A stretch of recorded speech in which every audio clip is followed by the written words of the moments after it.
Subong lang na din tabong. Subong lang na di matabo nga nagdalom ang baha kag nalunod ang amon nga ugsaran. Mga shortcut sikon ko to sa piyakon base dito blang buo. Actually, balay na diday nanay, guys. Notice ko lang sa mga ganitong pangyayari ngayon, no, na yung mga dati na hindi binabaha, ngayon ay binabaha na. Yung dati na wala pa naka-experience ng tinatawag na baha, ngayon ay parang may baha. Parang may mali talaga, no, sa mga nangyayari ngayon sa gobyerno o sa ating mundo. So ito nga pala guys, ipakita ko sa inyo na sobra na pala yung tubig na pumunta dito, no. So nag-decide na ako dito na i-check na kasi hindi na ito normal.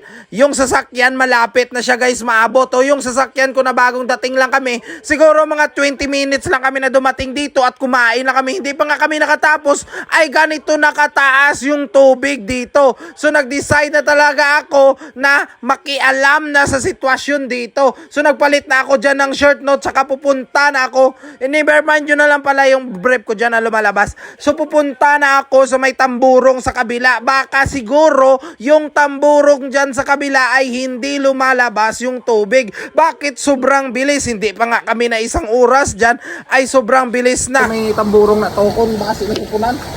Kayo, ang ako sila ko Inaayos ko muna dyan yung aking shirt kasi pumunta lang kami dito para kumain sana kasi papunta pa kami sa bayan ng Carles para bibilin ng isda na ibibinta namin. So kinakayo ko dyan ang shirt ko kasi hindi akin yan. Sa manghod ko yan. So nakita nyo yung sasakyan ko doon na stainless ay malapit na siya mapuno. So hindi ko muna siya ipalabas kasi medyo malayo-layo pa naman sa kanyang air cleaner. So pupunta muna ako doon kasi may suspect ako na doon yung rason kung bakit nag-stock yung tubig dito sa aming ugsaran. So mapupunta muna ako doon at maghahanap muna ako ng kung anong pwedeng So naghahanap ako dyan ng madadala, either pala or binangon. So dyan guys, ipapunta na ako sa kabila. So abangan nyo guys na don't skip the video. Magsisisi talaga kayo pag hindi nyo napanood yung video na ito. Ara nagaganaga na. So, dire na di ang. Oh, ari, grabe. Was-was mo ng ano katubig, oh. Okay man, te.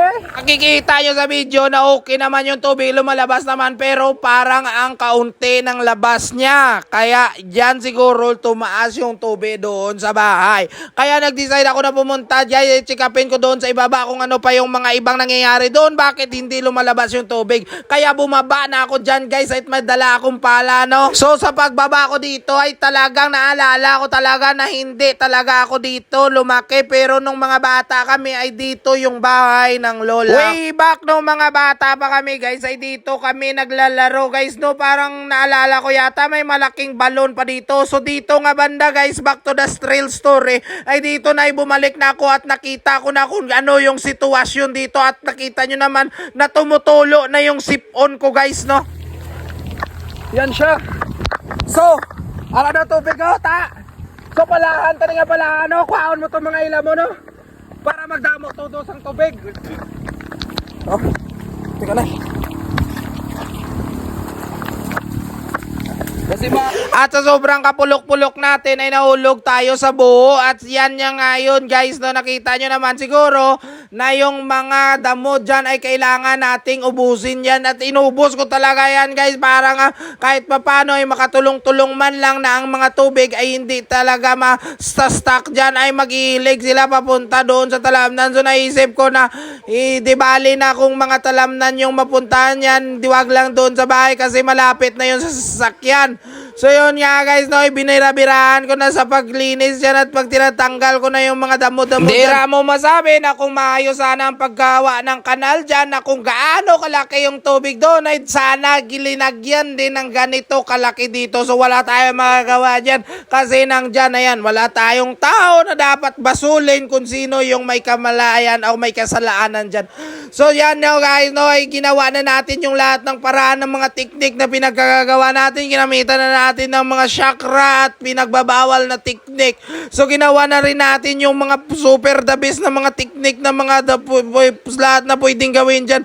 Parang importante ay masolusyonan natin ang problema na yan. So makikita nyo doon sa may banda doon ay talamnan yan ngayon ay hindi na nagiging swimming pool na yan. Hindi lang yan yung pinakamalala. Makikita nyo pa yan na yung mga damo doon sa kabila ay mawawala yan, magiging tubig na yan lahat. At iyon nga, nung matapos na ako doon ay umagad na ako na pumunta at bumalik doon sa sasakyan para kayuhin yung sasakyan kasi sigurado na talaga kapag hindi ko yun maalis doon banda ay maapawan yung air cleaner niya, yung pinaka-importante kasi yung air cleaner ng sasakyan, maampawan yung air cleaner niya at mababasa at hindi na mag-aandar. Giranta ka lang. Balik ka na, balik. Okay.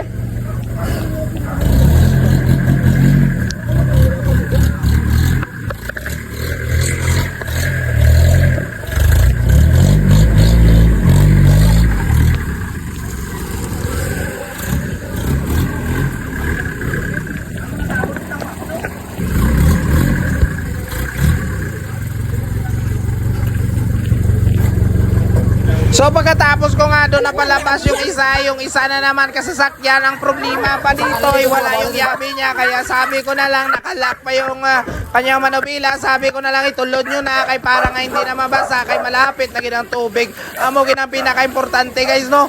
Kung may mga appliances ka mo, pinakadabis nyo, kwaon yung mga kuryenteng nakasaksak, i-shut off nyo, kag yung mga salakyan nyo, kay para mapusla nyo pa sa ulihe, huwag nyong ipabasa sa basa ng baha.